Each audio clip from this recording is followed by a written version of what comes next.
Welcome to Chetan Bharat learning. आज हम करने जा रहे हैं क्रांतिकारियों के बारे में। ये हमारी एक्सट्रीमिस्ट वीडियोस वाले टॉपिक की लास्ट वीडियो रहेगी, जिसमें हम स्टडी करेंगे first phase of revolutionary activities in India. कि कुछ लोगों को लगा कि पॉलिटिकल एक्सट्रीमिज्म से भी बात नहीं बन रही है। मॉडरेट्स ने तो क्या ही अचीव करना था, पॉलिटिकल एक्सट्रीमिज्म से भी बात सी बन नहीं रही है। हमें वायलेंटली ब्रिटिश रूल को अपोज करना चाहिए। तो उस कंटेक्स्ट में रेवोल्यूशनरी मूवमेंट्स का राइज हुआ।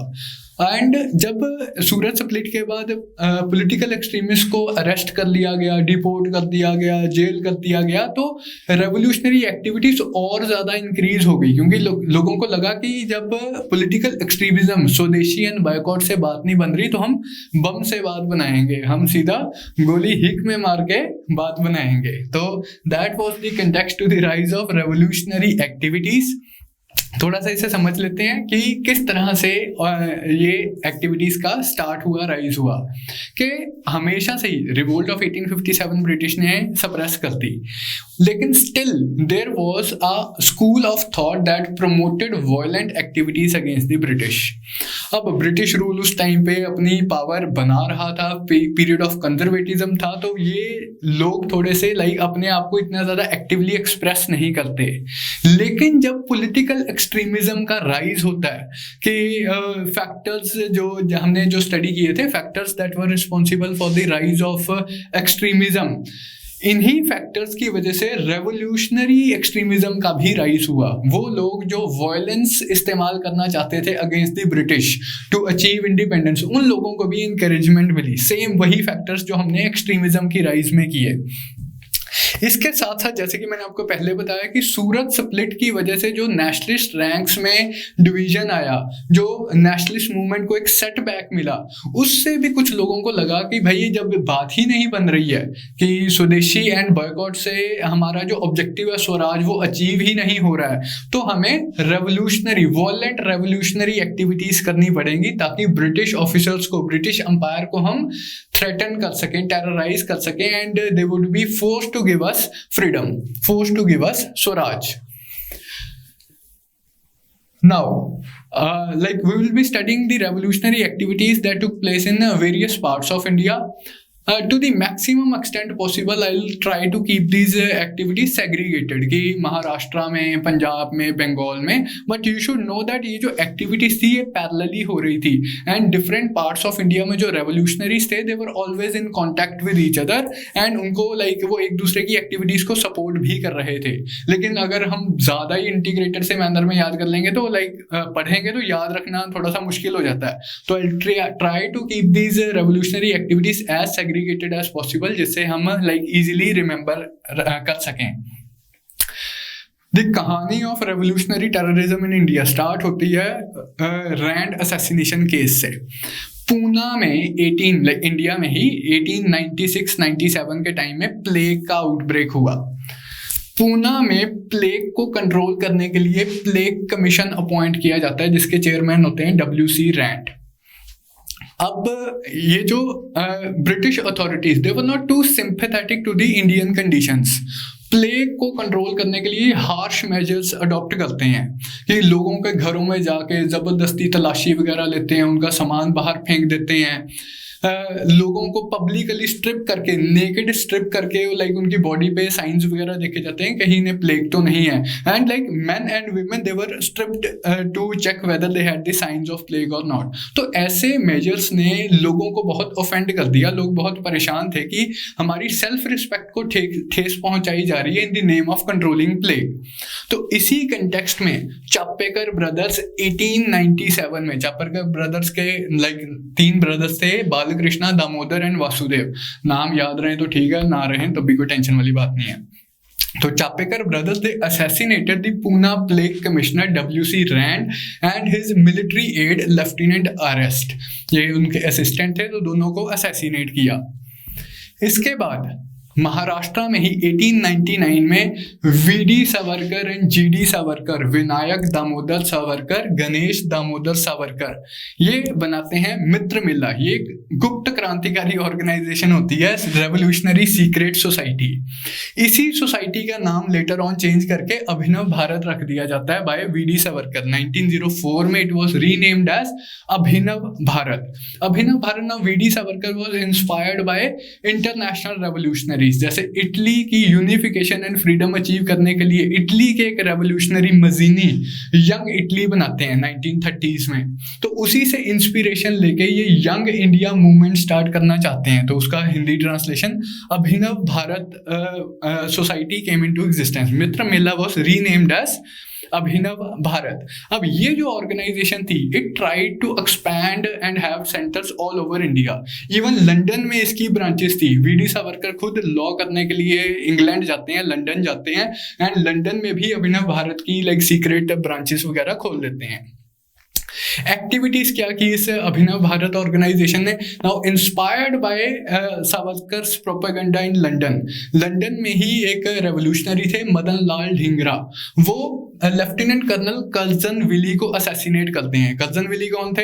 ही was the aide of the military aide of secretary of state for India. तो ये उनकी एक्टिविटीज के ऊपर नजर रखे हुए थे, स्पाइंग भी कर रहे थे। तो मदन लाल ढींगरा ने कर्जन विली को असैसिनेट किया।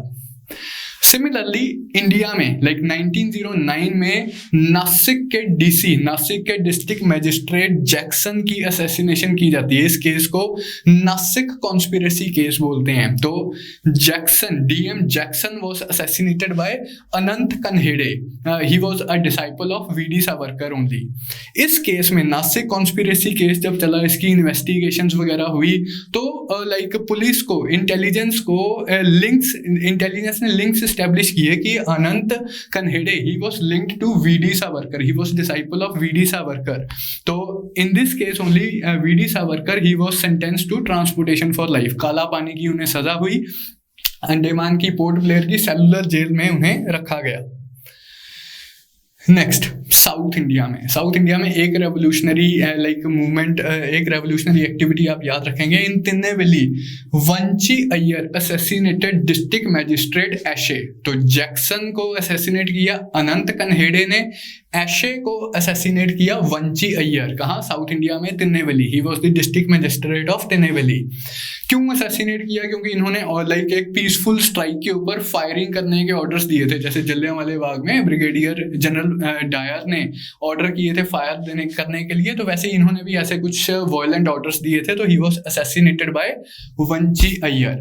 Now we move to the revolutionary activities in Bengal. ये वाली जो बंगाल वाले क्रांतिकारी थे, ये सबसे एम्बिशियस क्रांतिकारी थे। ये पूरे इंडिया में एक रेवोल्यूशन सही करनी चाहते हैं, एंड इनके ब्रांचेज हैं डिफरेंट पार्ट्स ऑफ इंडिया के रेवोल्यूशनरी लीडर से ये कांटेक्ट करने की कोशिश करेंगे।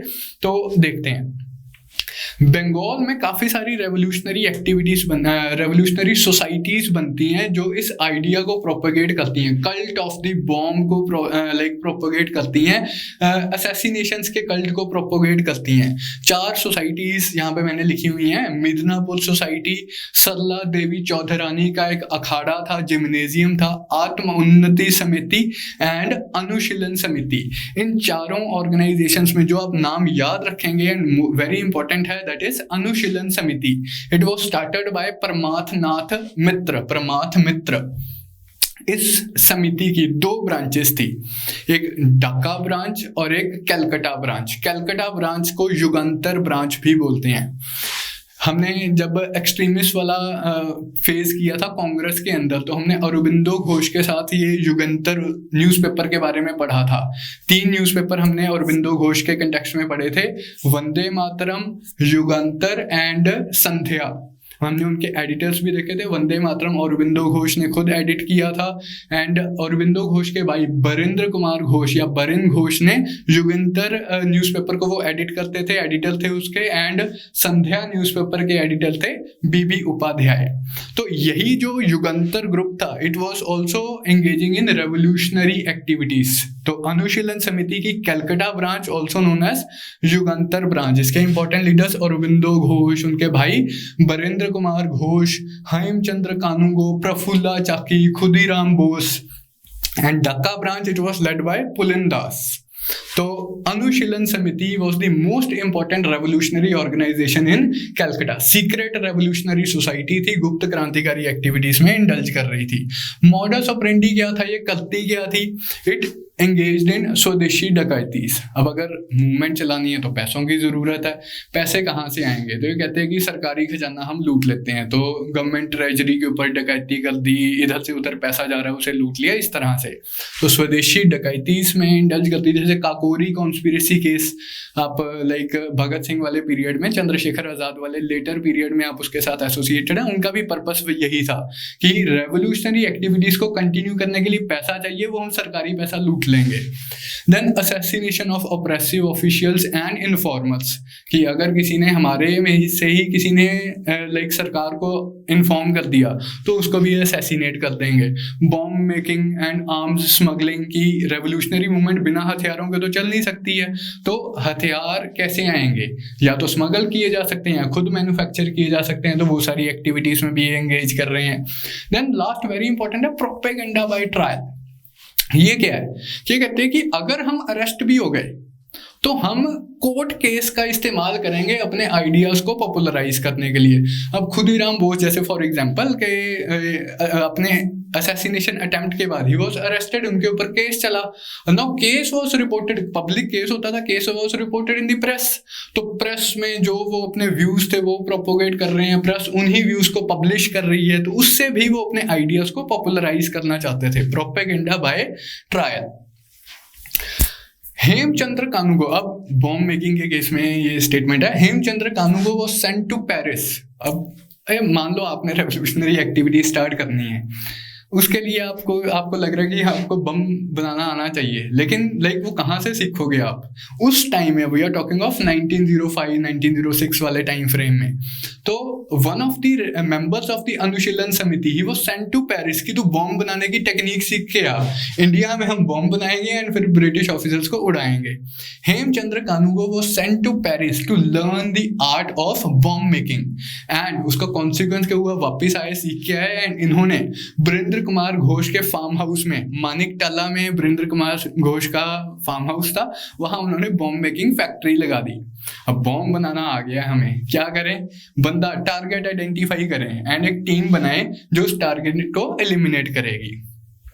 Khudiram Bose and Prafullo Chaki, they were identified, they were chosen to assassinate presidency magistrate of Muzaffarpur, जिनका नाम था किंग्सफोर्ड।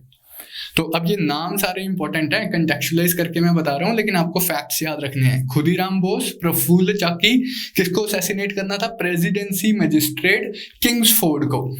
अभी उसके ऊपर नजर रखते हैं, देखते हैं कब आता है, कब जाता है, कहाँ आता है, कहाँ जाता है। And one day they decide to throw bomb at his buggy, his carriage पे, उसकी कैरियज पे बॉम्ब फेंकते हैं। लेकिन अनफॉर्चुनेटली उस दिन बग्गी में जज साहब खुद नहीं जा रहे थे, 2 इंग्लिश विमेन जा रही थी, 2 ब्रिटिश लेडीज जा रही थी, एंड उनकी लाइक डेथ हो जाती है इस केस में। प्रफुल्ल चौकी तो अपने आप को लाइक ही commit suicide to evade arrest, कि मेरे को कोई अरेस्ट ना कर ले, लेकिन अनफॉर्चुनेटली खुदीराम बोस को अरेस्ट कर लिया जाता है। अब जब केस की इन्वेस्टिगेशन होती है इसी केस की, तो लाइक पुलिस अपने इंटेलिजेंस नेटवर्क को एक्टिवेट करती है, तो पाया जाता है कि खुदीराम बोस का लिंक है बृंद्र कुमार घोष के साथ, औरबिंदो घोष के साथ, अनुशीलन समिति के साथ। खुदीराम बोस के पास बम कहाँ से आया, इनके पास एक बम मेकिंग फैक्ट्री है। तो पुलिस को सारी लाइक जानकारी मिल गई, कुछ इन्फॉर्मर्स वगैरह थे, कुछ स्पाइज वगैरह थे।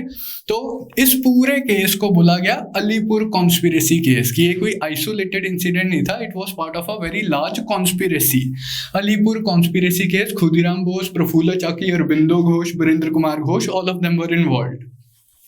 अब इसी केस में बृंद्र कुमार घोष को तो हो जाती है 20 साल की सजा। Of course Khudiram Bose was hanged, कि उनको तो फांसी की सजा ही हो जाती है, लेकिन इंटरेस्टिंगली अरबिंदो घोष को कोई सजा नहीं होती, इन्हें बाइज्जत बरी कर दिया जाता है।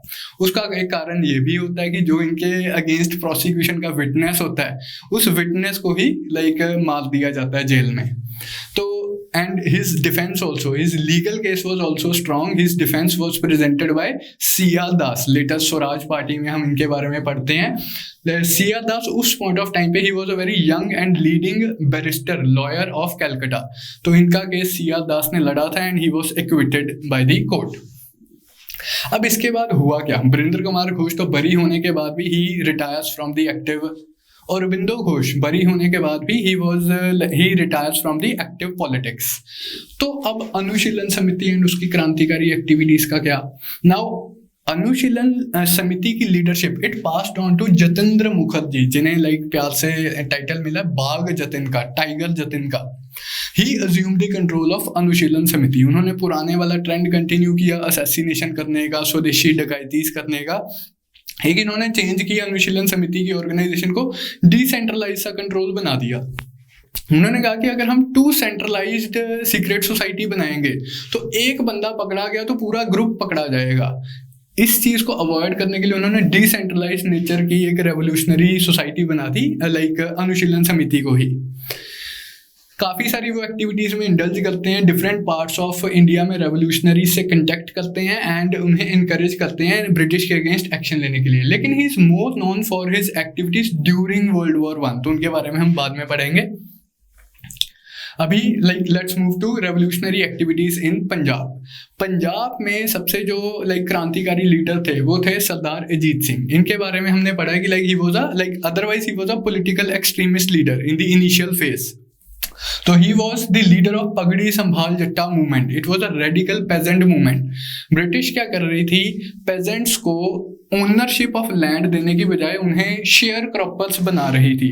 उसकी वजह से लाइक पेजेंट प्रॉब्लम्स की वजह से, एग्रेरियन प्रॉब्लम्स की वजह से पंजाब में एक रेडिकल पेजेंट मूवमेंट चल रही थी, पगड़ी संभाल जट्टा.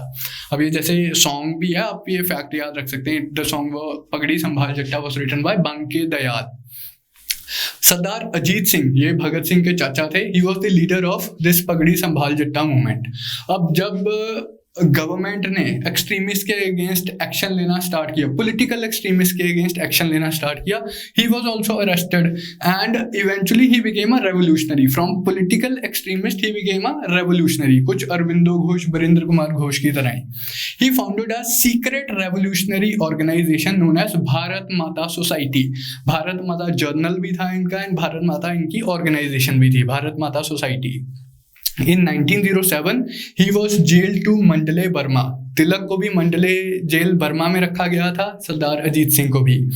After his release he like had an international tour. कुछ टाइम के लिए वो ईरान में सेटल हो गए, देन टर्की भी जाते हैं, डिफरेंट पार्ट्स ऑफ वर्ल्ड में जाते हैं एंड इंडियन फ्रीडम का आइडिया प्रोपोगेट करते हैं.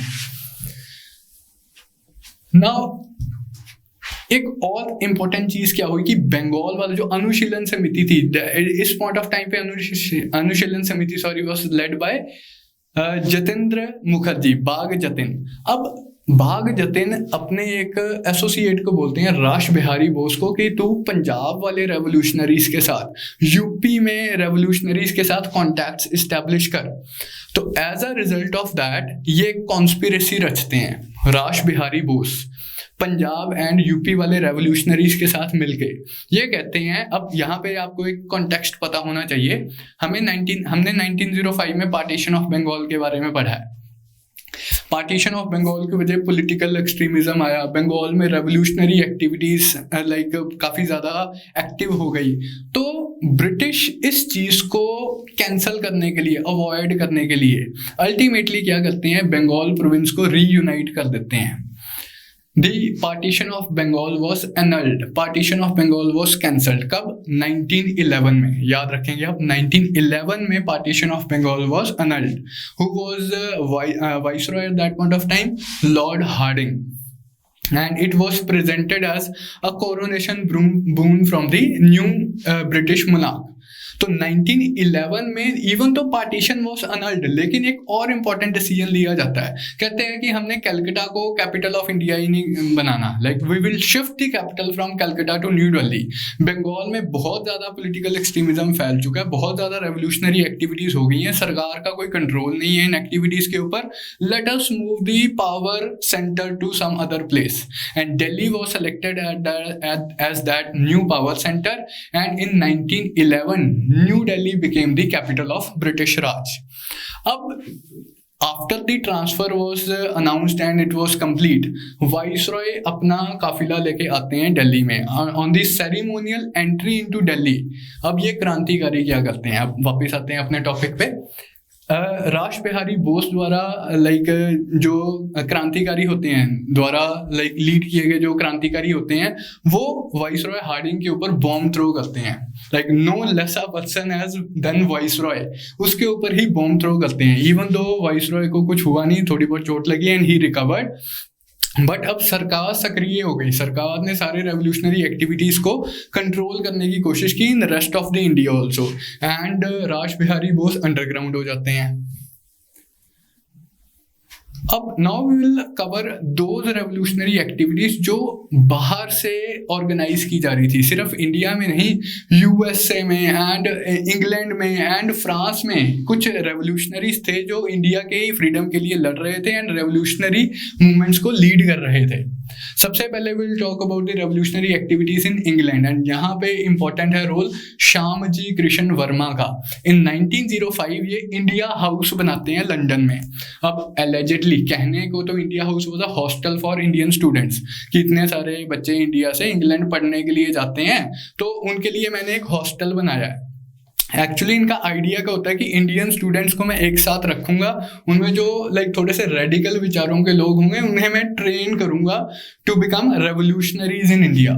तो he started a journal Indian sociologist to propagate his ideas. तो इंडिया हाउस बनाते हैं and journal Indian sociologist start करते हैं, श्यामाजी कृष्ण वर्मा। अब ये काफी पॉपुलर था इंडिया हाउस, एंड काफी रेवोल्यूशनरीज इसके साथ एसोसिएटेड थे, जैसे वीडी सावरकर की हमने पहले बात की, वीडी सावरकर, मैडम भीखाजी कामा, लाला हरदयाल जो आगे जाके गदर पार्टी बनाएंगे, मदन लाल ढींगरा, कर्जन विली को जिसने मारा था, they were all were associated with India house. Madam Bhikaji Cama के बारे में देख लेते हैं। She was a Paris based Parsi women, Parsi women थे, she was based in Paris. वहाँ उनका she had her own journal जिसका नाम था तलवार, वेरी इंपॉर्टेंट, याद रखेंगे। इस जर्नल में जब कर्जन विली को असैसिनेट किया मदन लाल ढींगरा ने, अपने जर्नल तलवार में मैडम भीखाजी कामा ने उसका डिफेंस पेश किया। तो इनका जर्नल तलवार इंपॉर्टेंट है। एक और बहुत इंपॉर्टेंट कंट्रीब्यूशन है मैडम कामा का। 1907 में इंटरनेशनल सोशलिस्ट कॉन्फ्रेंस होती है, सेकेंड इंटरनेशनल का सेशन होता है स्टुटगार्ट जर्मनी में। 1907 इंटरनेशनल सोशलिस्ट कॉन्फ्रेंस, इसे सेकेंड इंटरनेशनल भी बोलते हैं, उसका सेशन स्टुटगार्ट जर्मनी में। यहाँ पहली बार एक इंटरनेशनल फोरम में madam Bhikaji Cama presents the demand for Indian independence, for Indian freedom. बना तो कुछ नहीं, सोशलिज्म के कंटेक्स्ट में ये मीटिंग थी, ब्रिटिश को क्या ही फर्क पड़ता है उससे, लेकिन आप एक्टिविटीज में, रेवोल्यूशनरी एक्टिविटीज में ये याद रखेंगे। देन चलता रहा। 1912 में हमने लॉर्ड हार्डिंग वाला इंसिडेंट किया है जब बम गिराया था। 1914 में फर्स्ट वर्ल्ड वॉर स्टार्ट हो जाती है। अब जैसे ही फर्स्ट वर्ल्ड वॉर स्टार्ट हुई, Britain and France on one hand, and Britain, France and Russia on one hand, Germany, Austria, Hungary, Turkey on the other hand, इनके बीच में लड़ाई स्टार्ट हो गई। तो इंडियन रेवोल्यूशनरीज को लगा, पर्टिकुलरली इंडिया वाले रेवोल्यूशनरीज भी हैं जो बाहर थे, अब्रॉड थे रेवोल्यूशनरीज, उनको लगा कि हम ब्रिटिश मूवमेंट की वीकनेस, ब्रिटिश एम्पायर की वीक मूवमेंट का फायदा उठा के इंडिया की इंडिपेंडेंस के लिए लड़ सकते हैं। तो उन्होंने प्लान्स बनाने स्टार्ट कर दिए, बड़ी बड़ी स्कीम्स बनानी स्टार्ट कर दी कि हम जर्मनी की मदद से ब्रिटिश रूल को ओवरटर्न कर देंगे, हम टर्की की मदद से ब्रिटिश रूल को ओवरटर्न कर देंगे। इस तरह के प्लान्स बनने स्टार्ट हो गए। लेकिन अब there are two sides of the coin. अगर वॉर चल रही है तो सरकार के पास भी तो इमरजेंसी पावर्स हैं। तुम सरकार की वीक मोमेंट का फायदा उठाना चाहते हो, सरकार के पास इमरजेंसी पावर है, वो एक्सक्यूज ले सकती है कि वॉर चल रही है, तुम्हें अपनी पॉलिटिकल एक्टिविटीज में एंगेज करना है, तो सरकार ने इमरजेंसी पावर्स का इस्तेमाल करके रेवोल्यूशनरी मूवमेंट्स को सप्रेस कर दिया। देखते हैं लेकिन प्लान्स किस तरह के प्लान्स बने, क्या इन्होंने स्कीम्स बनाई। Grandiose plans to overturn the British rule using the foreign help. अब यहाँ पर अगेन अनुशीलन समिति एक्टिव होती है। Bagha Jatin was the leader of the Anushilan Samiti. राश Bihari Bose उनके ट्रस्टेड लेफ्टिनेंट होते हैं। Bagha Jatin he hatches a conspiracy using the German help. ये जर्मनी के साथ कम्युनिकेट करते हैं, जर्मनी के साथ ये प्लान बनाते हैं कि जर्मनी बस हमें हथियार सप्लाई कर दे। ओडिशा कोस्ट पे प्लान बनता है कि कहीं जर्मनी आर्म्स को ड्रॉप कर देगा एंड उन्हीं हथियारों का इस्तेमाल करके बाघ जतिन इंडियन रेवोल्यूशनरीज को एक्टिवेट कर देगा in the armed struggle against the British. लेकिन ये काफ़ी नहीं था। इन्होंने एक्सपेक्ट किया, इन्होंने ब्रिटिश इंडियन आर्मी की रेजिमेंट्स के साथ कांटेक्ट करना स्टार्ट कर दिया कि अगर ऐसी कोई हम ऑल इंडिया रेवोल्यूशन करें तो क्या आप लोग हमारी हेल्प करोगे, क्या आप भी ब्रिटिश रूल के अगेंस्ट रिवोल्ट कर दोगे कि नहीं, because that was very important. फिर इनकी एक्सपेक्टेशन थी कि इंडिया के लोग भी, जो रेडिकल पेजेंट्स वगैरह हैं, वो भी इनकी इस ऑल इंडिया अपराइजिंग में इनको सपोर्ट करेंगे। तो ऐसे ग्रैंडियोस से इन्होंने कॉन्स्पिरेसी रच ली कि जर्मनी हथियार सप्लाई करेगा, इंडियन रेवोल्यूशनरीज रिवोल्ट करेंगे, Indian army, British Indian army भी हमारा साथ देगी एंड इंडिया के लोग भी, रेडिकल पेजेंट्स भी हमारा साथ देंगे। अब इतनी बड़ी कॉन्स्पिरेसी सक्सेसफुल हो, इसके लिए बहुत प्लानिंग चाहिए एंड बहुत सीक्रेसी भी चाहिए। एंड आपको इंडिया में पता ही है कि प्लान्स कहीं ना कहीं करके कुछ ना कुछ करके लीक हो जाते हैं, तो वही इनके साथ हुआ। पहले देखते हैं। Now in this effort they were also supported by the Ghadarites। USA में लाला हरदयाल ने 1913 में गदर पार्टी बनाई थी। गदर party was supposed to support this movement। तो करतार सिंह सराभा इंडिया आते हैं एंड वो बाघ जतिन को प्रॉमिस करते हैं, राश बिहारी बोस को प्रॉमिस करते हैं कि 20,000 गदराइट्स और इंडिया आएंगे और वो रेवोल्यूशनरी एक्टिविटीज में इंडल्ज करेंगे, उन्हें हथियार चाहिए। तो करतार सिंह सराभा का आप नाम याद रखेंगे यहाँ इस कॉन्स्पिरेसी में। He supported the idea of Bagha Jatin. Rash Bihari Bose was to lead the revolt in north India. Bengal में बाघ जतिन देख रहे हैं, पंजाब में करतार सिंह सराभा देख रहे हैं, नॉर्थ इंडिया यूपी वाले एरिया में राश बिहारी बोस देख रहे हैं। 21 फरवरी 1915 was decided as the day of revolt कि इस दिन हम क्रांतिकारी एक ऑल इंडिया रेवोल्यूशन कर देंगे। लेकिन अनफॉर्चुनेटली जैसा कि मैंने आपको बताया कि क्योंकि ब्रिटिश के पास ऑलरेडी सारी इंफॉर्मेशन थी, उनके इन्फॉर्मर्स थे, उनका इंटेलिजेंस नेटवर्क था, तो they were able to take control of the movement. Rash Bihari Bose escaped to Japan. वो तो अपनी जान बचा के भाग जाते हैं कि आगे जाके मैं कुछ इंटरनेशनली रेवोल्यूशनरी एक्टिविटीज करता रहूंगा। And it was he who played an instrumental role in forming Indian national army, जो कि इवेंचुअली सुभाष चंद्र बोस जिसे टेक ओवर करते हैं। तो राश बिहारी बोस कंटिन्यू करते हैं अपनी रेवोल्यूशनरी एक्टिविटीज को, लेकिन from outside India. On the other hand Bagha Jatin and Kartar Singh Sarabha they were arrested and they were of course they were hanged. इसके अलावा एक और इंटरेस्टिंग एपिसोड है। वर्ल्ड वॉर 1 के दौरान ही, ये 21 फरवरी 1915 में ये वाला इंसिडेंट था जब ऑल इंडिया रिवोल्ट करनी थी हमें। दिसंबर 1915 में एक और इंटरेस्टिंग इंसिडेंट क्या होता है, काबुल में अफगानिस्तान में एक प्रोविजनल गवर्नमेंट ऑफ इंडिया बनती है, provisional government of India in exile. It was led by, अब बंदों के नाम आप याद रखेंगे, राजा महेंद्र प्रताप एंड मौलवी बरकतुल्ला। ये कहते हैं कि जब ब्रिटिश रूल जाएगा सो जाएगा, हम एक सरकार बना रहे हैं जो इंडियन ओपिनियन को रिप्रेजेंट करती है।